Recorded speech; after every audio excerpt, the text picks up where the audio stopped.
So last time, upstairs, we did this systems experiment where we had a tank of water and we tried to analyze it, and it's three components: the reservoir, the input, and the output. We talked about things like steady state balance, transient response to changes in the input and the output. We derived a little mathematical relationship describing how the outflow depends on the depth of the water.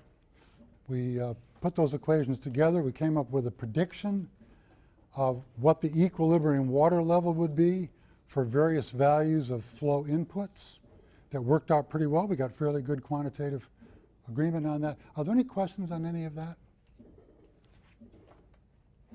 So that's basic system analysis. We're going to apply that idea today to the energy budget of the Earth, and we'll be applying it later in the course to other simple systems relating to the Earth. In this one, the input is going to be the solar radiation.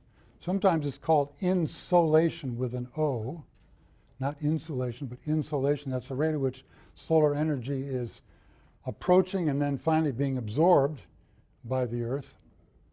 The loss is going to be the infrared radiation to space. We'll talk about the laws that govern that today. And the heat storage will be not the whole Earth, because it takes too long for heat to conduct in and out of the whole Earth. Millions, if not hundreds of millions of years. So really the system we're talking about is just the skin of the Earth. The first few meters are in the ocean, the first 5 kilometers or so. The part that is responsive to the heat that's being put in and taken out. So we will have a reservoir. We'll have inputs, we'll have outputs. Now, there's one input we're going to neglect.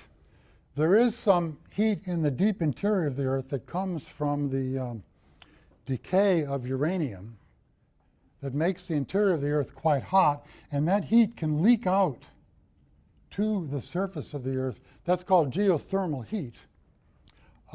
That can be important for certain subjects, but for climate studies, that is negligible.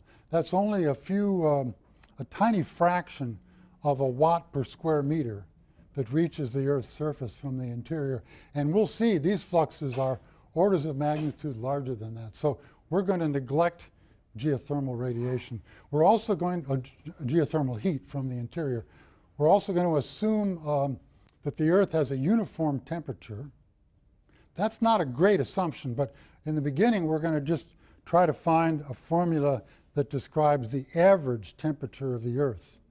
Later on we'll be dealing with the pole to equator temperature gradients, but for now the Earth will have a single temperature today. And of course we're going to assume steady state. So we're going to use the kind of formulation we did with a water tank where we understand the inputs and outputs. Sometimes they'll be out of balance, but we're going to make the assumption they'll be in balance and use that to solve for certain properties of the system. So that's the goal today, but before I do that, I've got to talk to you about the fundamental laws of radiation.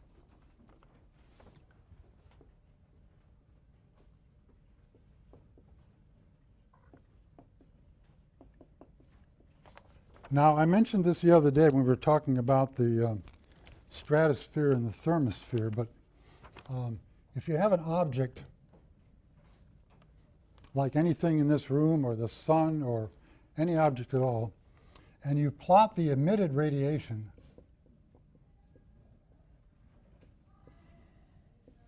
as a function of wavelength, I'll use the Greek letter lambda to represent wavelength. That's the distance from the crest to crest of the wave. It looks something like this. I'm going to draw a bunch of curves for different temperatures.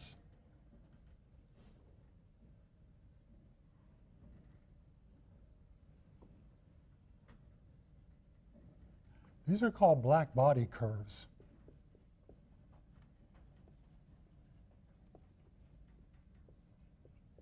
It's also referred to sometimes as the Planck function. So if you got a book on physics, look up black body or look up the Planck function and read what it says about this. Now this would be for a cooler temperature. This would be for some intermediate temperature. And this would be for a high temperature. So for example, this might be the surface of the Earth with the temperature at 288 Kelvin. This might be for the surface of the Sun with the temperature of 6,000 degrees Kelvin. And notice two things about this. When you make the temperature greater, of course, you're increasing the amount of radiation that's coming out at every wavelength. Every wavelength, the intensity of the emitted radiation increases with temperature, as does the integral under the curve. The total sum of all the radiation is the area under each of these curves, and that total increases as well. Furthermore, notice that the peak of the curve shifts with temperature. It's there for the cooler temperature, there for the intermediate temperature, and there for the higher temperature. So the color, if you like, the color of the radiation changes as the temperature of the object changes. Now, there are names for these particular aspects of the radiation law. The shift in the peak is referred to as Wien's law, and it's given as by the following formula. Lambda max is equal to a constant divided by the temperature expressed in kelvins. And this lambda is going to be in units of microns. A micron is 10 to the minus 6 meters.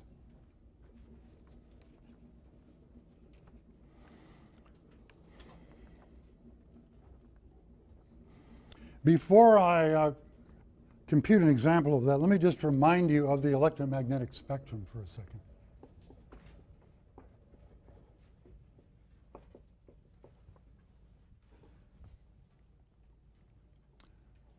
Wavelength increasing to the right.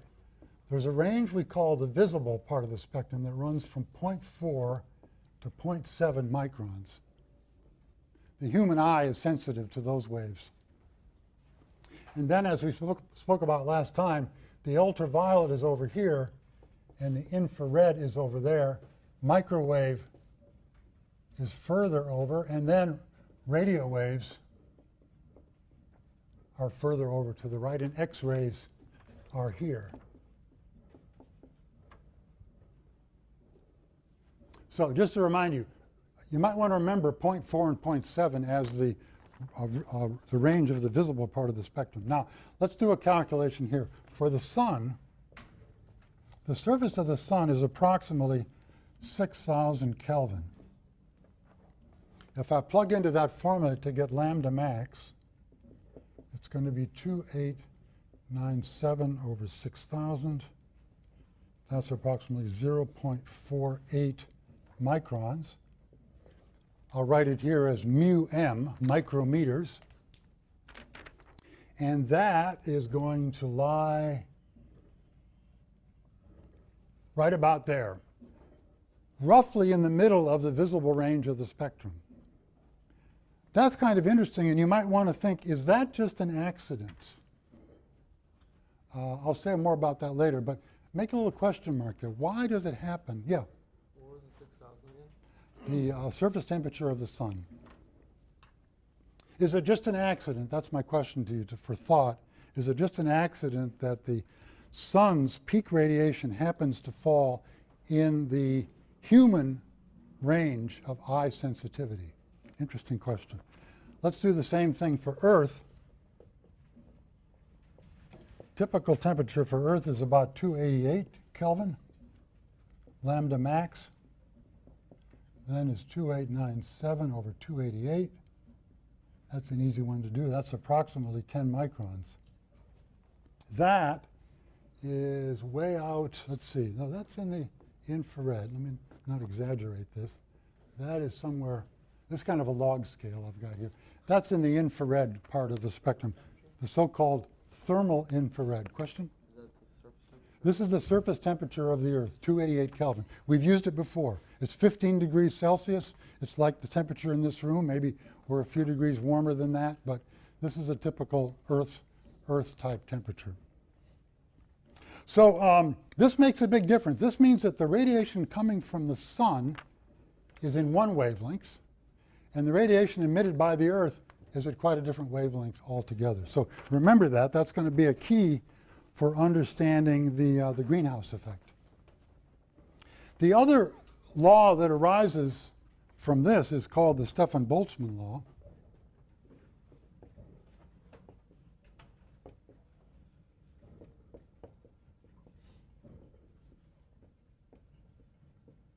And it relates to the total power, the area under the curve, power per unit area of an object emitting is given by a constant, I'll use the Greek letter sigma for that, times the temperature to the fourth power. This constant is the Stefan-Boltzmann constant. It's derived in physics classes from first principles, and it's given, the value is 5.735 times 10 to the minus 8 watts per meter squared per kelvins to the fourth power. You can look it up. You can Google it. If you ever forget it, you can find it very easily. It's a very famous physical constant, the Stefan-Boltzmann constant, and there will never be any problem with knowing what that value is. Okay, now before we go any further, let's see if these two laws make any sense. The Stefan-Boltzmann law that says that the total power goes like the fourth power of the temperature. If I were to double the temperature, the power would go up by a factor of not 2, not 4, not 8, but 16, right? So you'd increase the power by a factor of 16 by doubling the temperature. Very powerful sensitivity to temperature. And then Wien's law that says that the wavelength goes inversely, the wavelength of maximum radiation goes inversely with the temperature.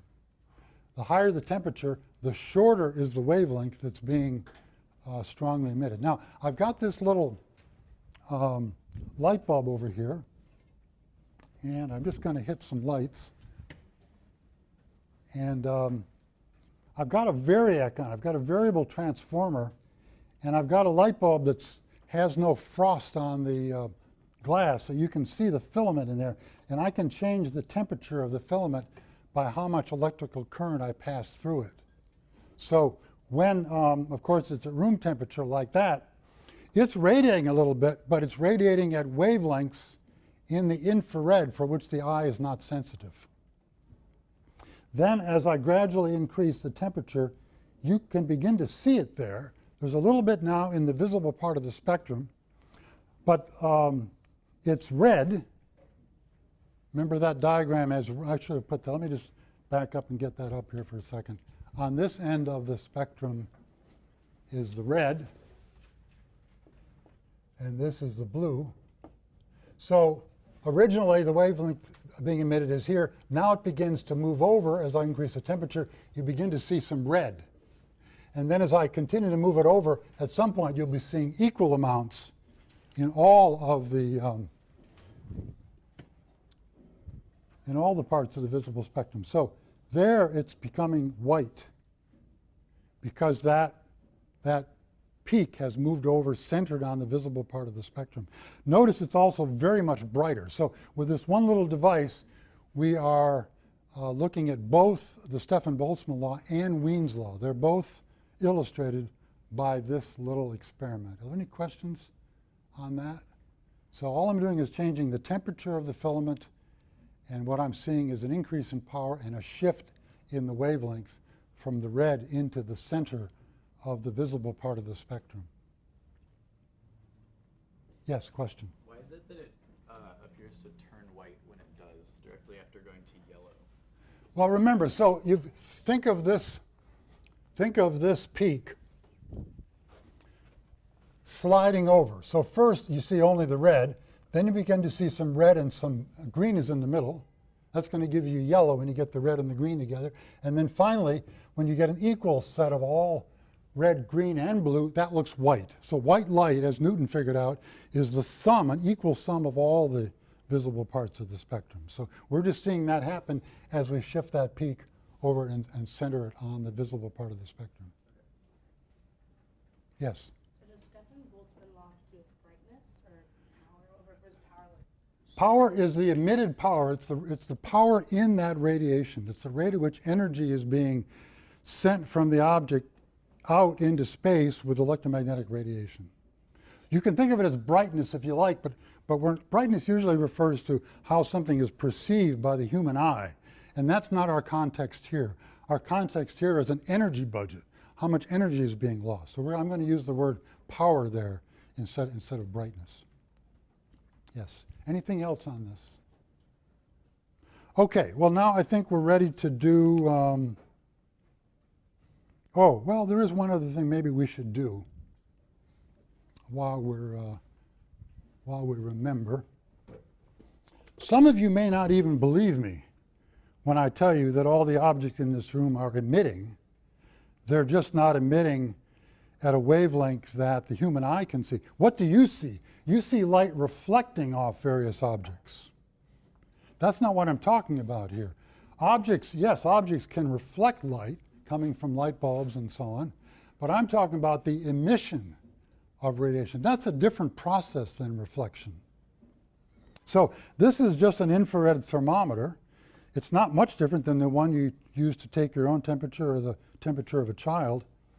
It measures the temperature of an object by measuring the intensity of the radiation that's being emitted. So it measures an emitted radiation, and then from this curve, it figures out what the temperature must have been in order to radiate that intensely. So when I look at this table, by the way, I have to warn you of something. There is a little laser in there. See the red dot? But that's just to help you aim it. It doesn't play any role in the measurement whatsoever. It just aims so you know what object it is that you're aiming at. But please don't aim this in your eye, okay?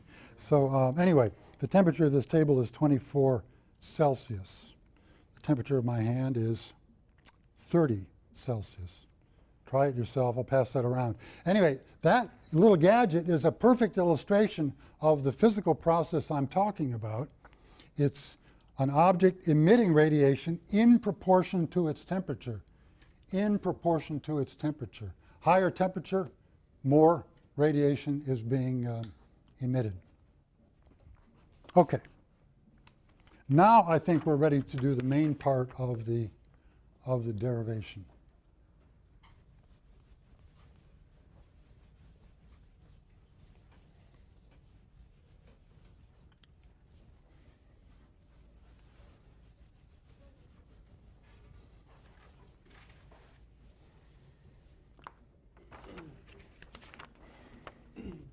I'm going to redraw the Earth here a little smaller.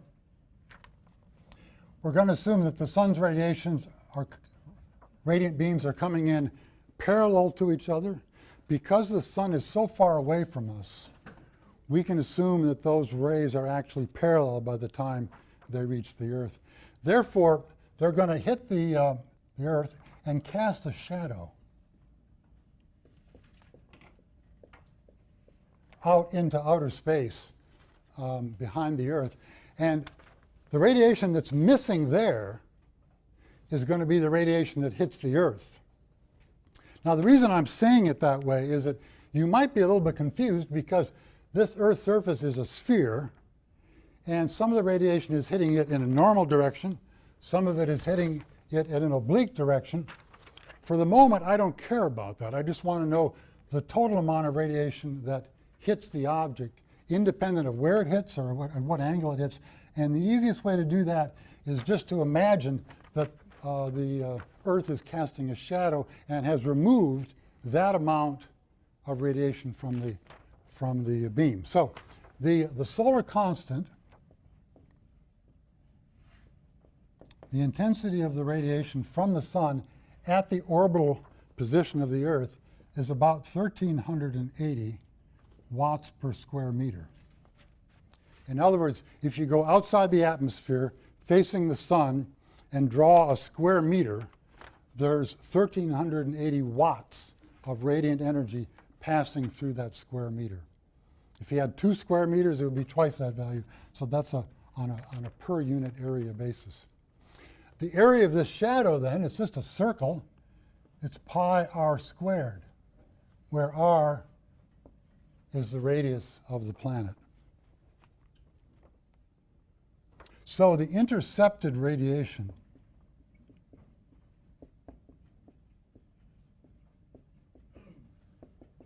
is given by the product of S pi r squared. S is a solar constant. Pi r squared is the intercepted area. I want to illustrate that for a second. I'm going to hit the lights again here. I just have a source of light that's nearly parallel, and I have my globe here. Now the Earth is spinning on its axis, of course, and its tilt may change with the seasons, but basically it's casting a shadow, as you see there. And that shadow is just related to the area, the projected area of the sphere, which is pi r squared, the area of a circle. So that's all I've done here, is just to compute the total radiation hitting that globe by using the idea of casting a shadow. Questions on that? Pretty simple idea. Okay, now, some of that radiation, however, is going to be reflected. And we define here something called the albedo. Albedo is the average reflectivity of a planet.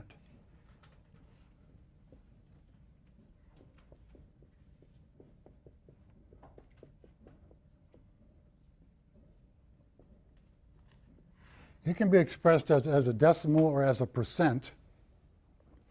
I'll give you a number for Earth. For planet Earth, the albedo is approximately 0.33, or you could call that 33%. Approximately 33% of the radiation that hits the Earth reflects off. And because that heat then doesn't really enter the Earth, doesn't really add energy to the Earth, we're going to drop that off. So that was the intercepted radiation. The absorbed radiation then is S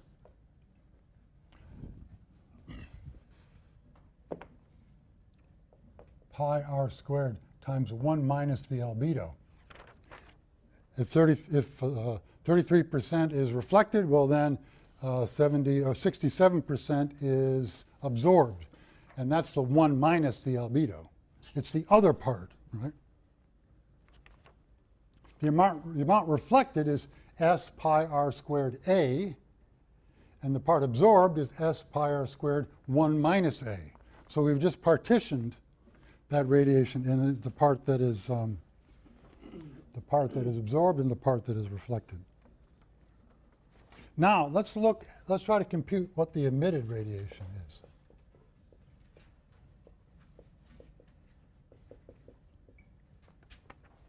We're going to assume that the surface of the Earth is a black body. It emits according to the Stefan-Boltzmann law. And so we have to get the area. Remember, this is per unit area. We need to find the area that is emitting. The area that is emitting is not the projected area of the sphere. It's the actual area of a sphere. And what is the expression for the surface area of a sphere? Anybody remember? 4 pi r squared, right. So the area we're talking about here is 4 pi r squared. And so the emitted radiation then is going to be 4 pi r squared times sigma times t to the 4th, using the Stefan-Boltzmann law.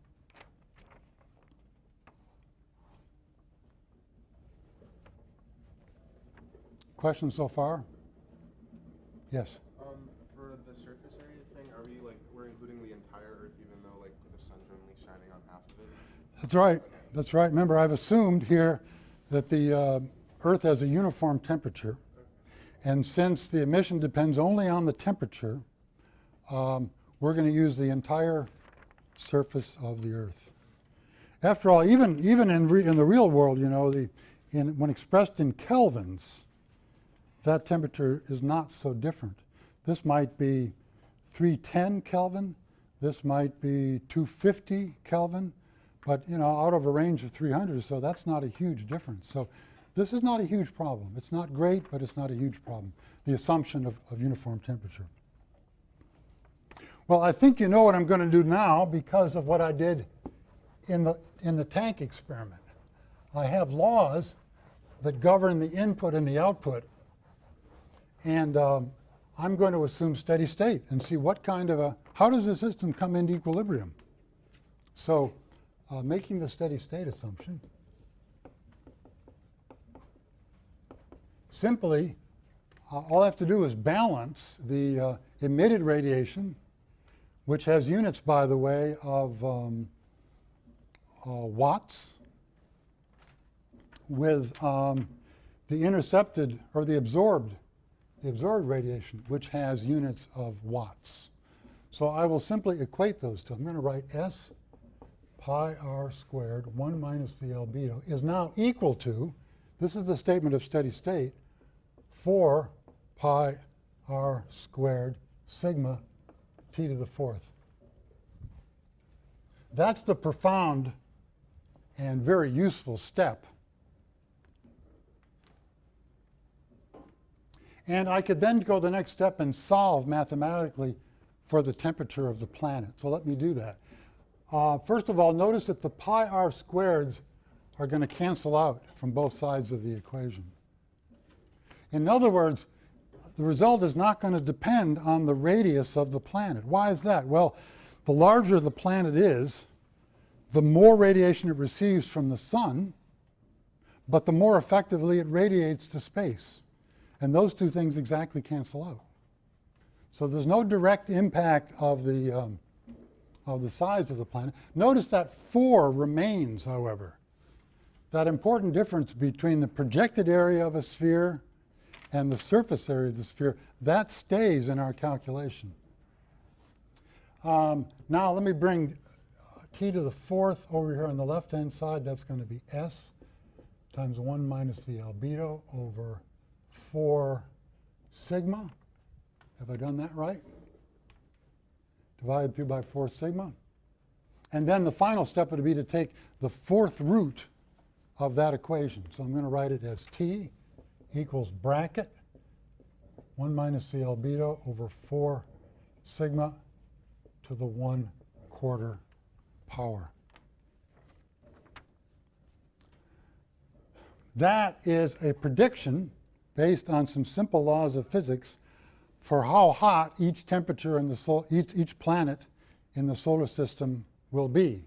You need to know the solar constant for that planet. And of course, the further away from the sun you are, the smaller will be that value. You need to know the albedo of the planet. How much radiation does it reflect? And then you need to know the Stefan-Boltzmann constant, but that's a universal constant, so that doesn't change from planet to planet. Sigma is the Stefan-Boltzmann. So let's put some numbers in here for Earth.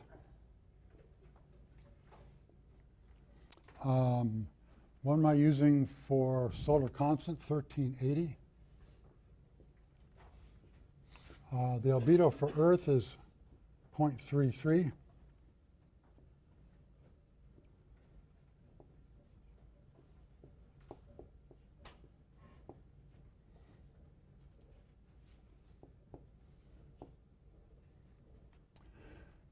This is a formula for which you're going to want to check the units. I haven't put the units up here, but you should do that to be sure all the units are going to work out. That should be just in kelvins. So when you do all the unit crossings out, you should get something just with units of Kelvin. Leave an inch in your notes to check on that. I worked this out, and that's about 252 kelvins. Predicted temperature for Earth. Questions on that calculation? Remember all the assumptions that went into it. These, as well as assuming that the Earth emits like a black body, because we use that. And yeah. Now, if you convert that to Celsius, that's minus 21 degrees Celsius. That's a little too cold, right? Remember, the actual temperature for Earth is something around 288 Kelvin, which is about 15 degrees Celsius. Now, if you look at this in the Celsius, in the Kelvin scale, 252 versus 288, that seems like a pretty good estimate. It's only off by, what, 10 or 15%, something like that. But if you look at it in terms of Celsius, it looks like a bad approximation.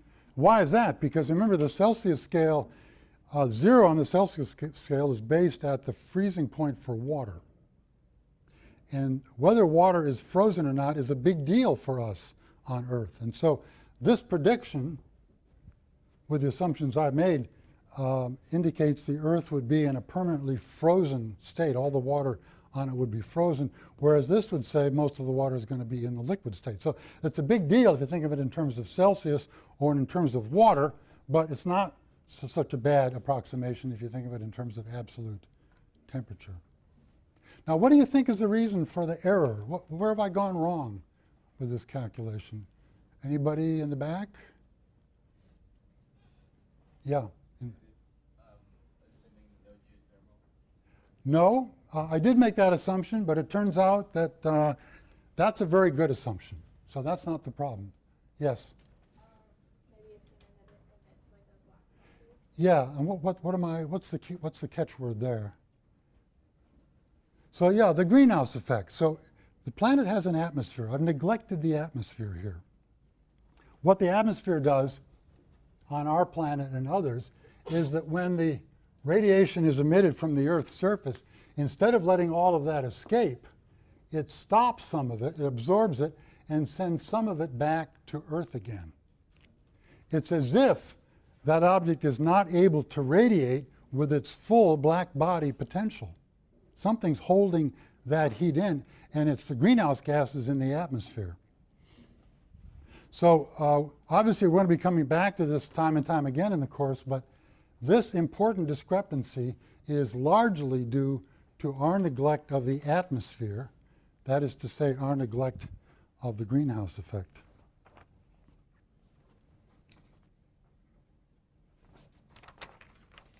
Let me give a very brief description of how the greenhouse effect works on planet Earth. And then we'll take a quick look at some other planets to see if other planets have a greenhouse effect as well.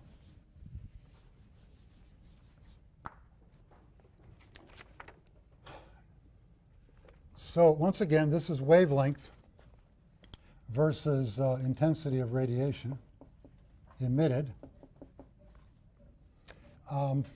For Earth temperature,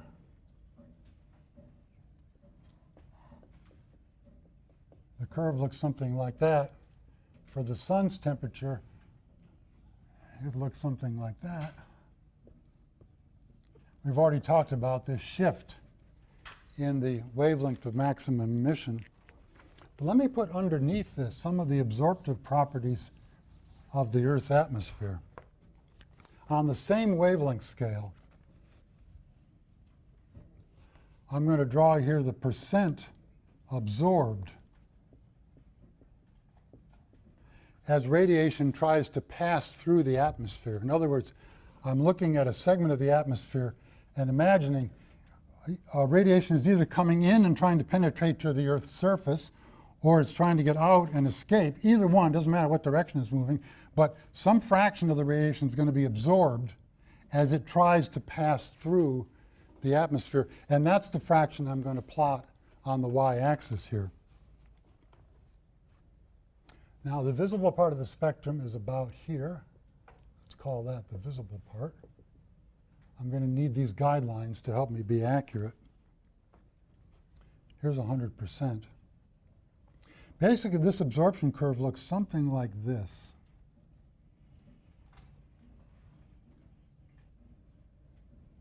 I'm just making some random wiggles here.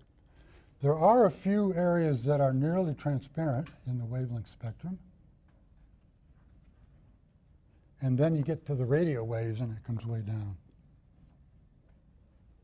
So this is very schematic. I haven't meant to be quantitative on this, but the point is that most of the sun's radiation falls in a part of the spectrum for which the Earth's atmosphere is transparent. When this percent absorption is low, that means the atmosphere is transparent.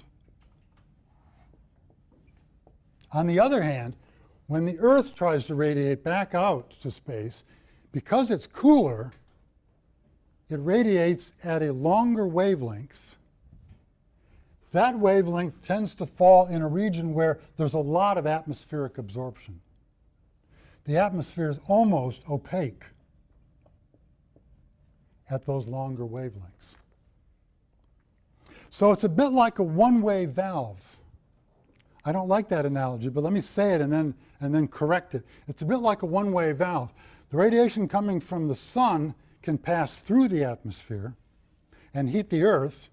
Now, I'm neglecting the little bit that's of ultraviolet that heats the stratosphere and a little bit of the X-rays that heats the thermosphere. The bulk of the radiation comes right on through and hits the surface of the Earth.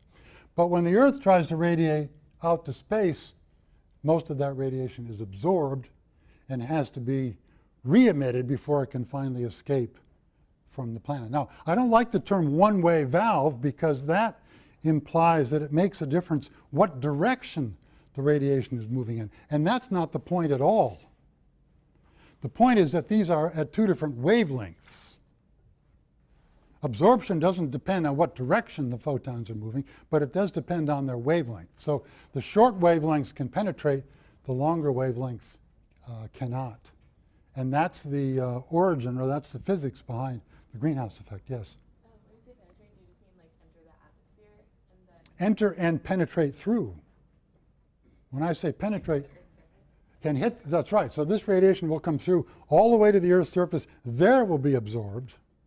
It'll heat the Earth's surface, and then that heat will come back up and heat the atmosphere and so on. But the point is it gets all the way through the atmosphere without being absorbed. It isn't until it hits the Earth's surface that it gets absorbed. Yeah, thanks for that clarification. This is the atmosphere only I'm talking about. All those radiations are, of course, cannot penetrate into the Earth. They're absorbed immediately when they hit the Earth's surface, yes. And so when you say opaque for that part, so you're saying that the longer wavelengths, Cannot penetrate through the atmosphere. so they don't go through, do they get into the atmosphere? Yeah, they do. They get part way. For example, this happens to be radiation trying to get out, right? Because it's the longer stuff. So let's just imagine for a moment you've got the Earth's surface radiating at, say, 10 microns, wavelength of 10 microns. It'll penetrate up a few hundred meters or maybe even a kilometer into the atmosphere, but it'll get absorbed.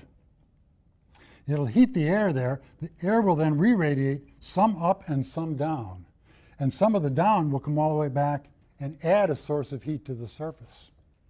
So the fact that I'm not saying it can't penetrate a little bit. It'll penetrate on average, tens, hundreds, maybe even a few thousand meters, but it won't get all the way out for the most part. Now, that's not 100%. Some will get out, but most will not. There are a few special parts of the spectrum that are transparent, even to these longer waves, and we refer to those as windows. For example, the most famous one, the so-called infrared window, is from 8 to 12 microns. It's a fairly narrow window. It's only 4 microns in width. And out there, that's not very much.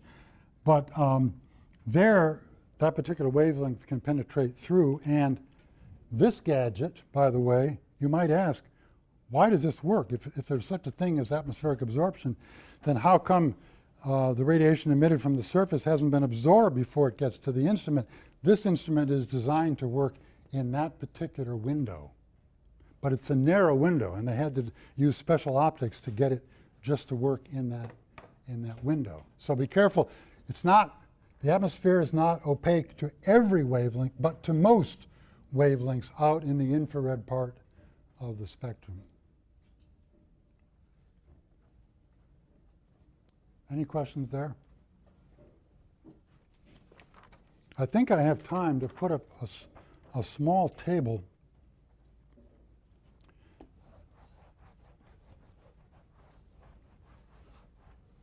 I'm going to keep this final formula here because that's the one that I used to construct the table.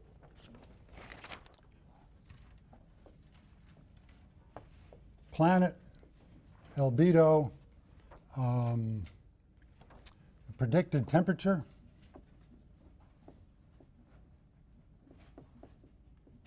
and the actual temperature, and something about the atmosphere of the planet.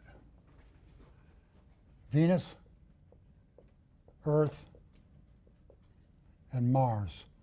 We'll just do those three Earth-like planets. The albedo for these planets are 0.71, 0.33, and 0.17. Venus is a very bright planet. If you look at it in the sky, it's very often the brightest object in the sky because it reflects radiation so strongly. We see that represented by that high albedo number there. The Earth we've already spoken about. Some of that reflectivity comes from the clouds in our atmosphere, which are quite bright.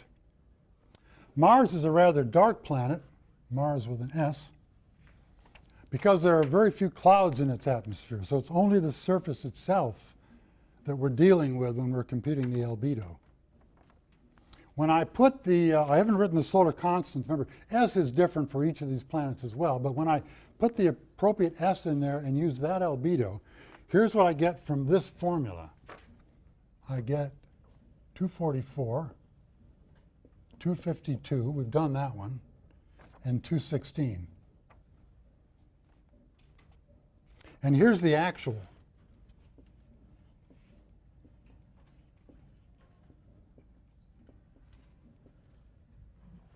The actual observed surface temperature for these planets.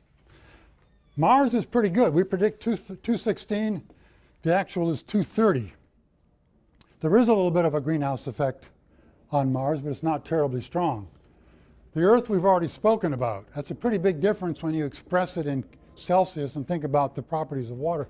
But look at Venus. We are not even close. Not even in a Kelvin scale does that look like a reasonable estimate. And that's because Venus has the granddaddy of all greenhouse effects. That huge difference is due to the effect of Venus's atmosphere trapping infrared radiation as it tries to leave the surface. Let me just mention here, Venus has a massive CO2 atmosphere. Earth has a moderate intensity, mostly air, but with some greenhouse gases like H2O, CO2, etc. And I have to erase this now. And Mars has a thin CO2 atmosphere. CO2 is a greenhouse gas, but there's because the atmosphere of Mars is so thin, the greenhouse effect is not particularly strong on Mars. So there we have it. We have the fact that the greenhouse effect occurs on all planets that have atmospheres. It tends to make the planet's surface temperature warmer than it would otherwise be. The physics of it has to do with radiation being able to penetrate through the atmosphere, the sun's radiation versus the radiation that's emitted by the planet. And then it depends on the nature of the atmosphere, how much of a greenhouse gas you're going to have. CO2 is a greenhouse gas. There is the surface pressure on Venus is something like 60 times that of Earth.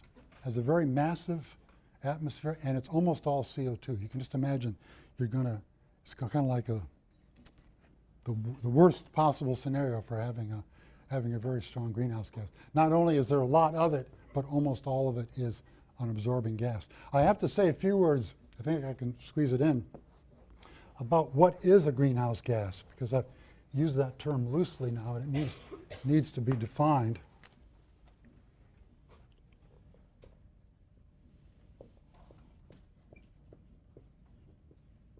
It's basically a gas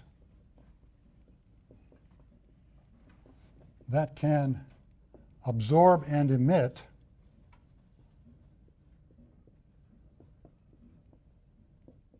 infrared radiation.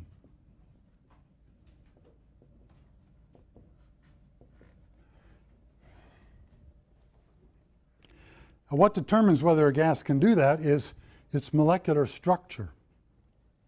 So, for example, an argon atom, just by itself, because it's only a single point mass, it cannot rotate, it can't vibrate, it can just move around. And by moving around, it doesn't radiate any energy. Nitrogen, N2, 2-point masses held by a chemical bond.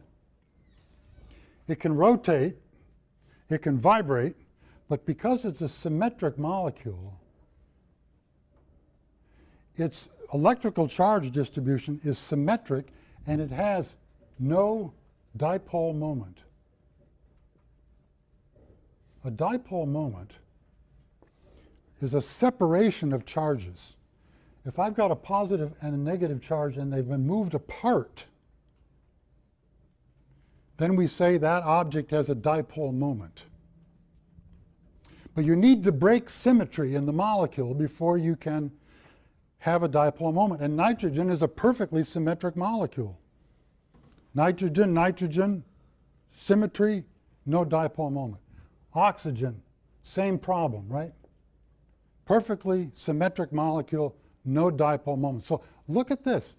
The primary constituents of our atmosphere, nitrogen first, oxygen second, argon third, none of them have a dipole moment. None of them can absorb or emit infrared radiation. These are not greenhouse gases.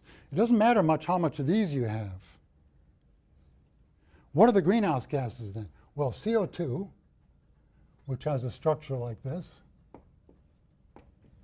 that's a greenhouse gas. Why do you say? It looks symmetric, doesn't it? But it can vibrate. And if that carbon vibrates to the left and that oxygen vibrates to the right, suddenly I've broken symmetry, and I can have a dipole moment, and that will absorb and emit infrared radiation. What about water vapor? H2O. Oxygen, 2 hydrogens. Well, that's symmetric, isn't it? Well, no, not about that axis. It's not symmetric about that axis, so it'll have a dipole moment, and it will absorb and emit radiation. So you see, the distinction I want to make here is between gases that are so simple in their structure that they can never, no matter what they do, they can't generate a dipole moment. They can't get a charge separation. Remember, when you're talking on your cell phone, you're transmitting radiation. There's an antenna in there that's creating a dipole moment, positive, negative, positive, negative, positive, negative, and that is what is emitting the radiation. When you're listening, the same thing is happening. That radiation is coming to you. It's being captured by the antenna in the cell phone with a dipole moment. So it's exactly the same physics.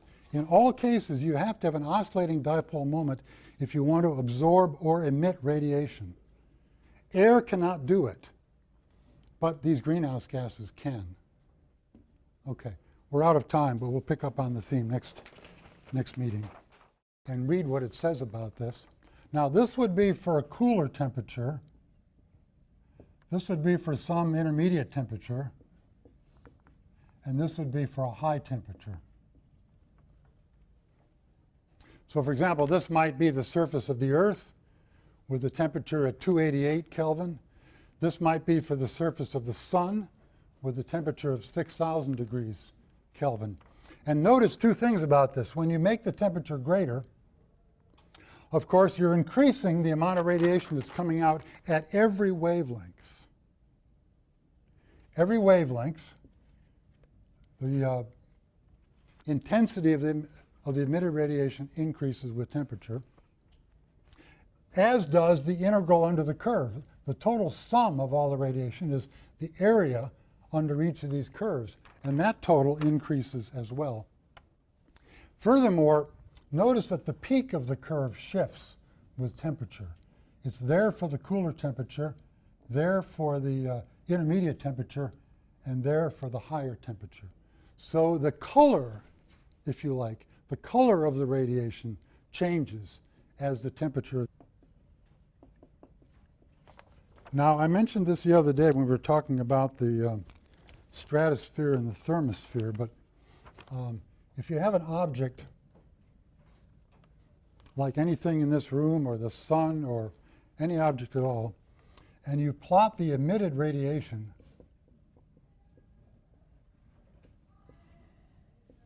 as a function of wavelength, I'll use the Greek letter lambda to represent wavelength.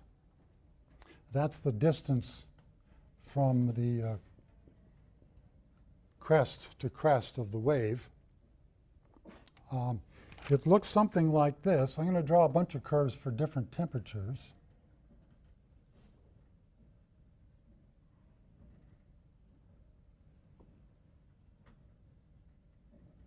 These are called black body curves.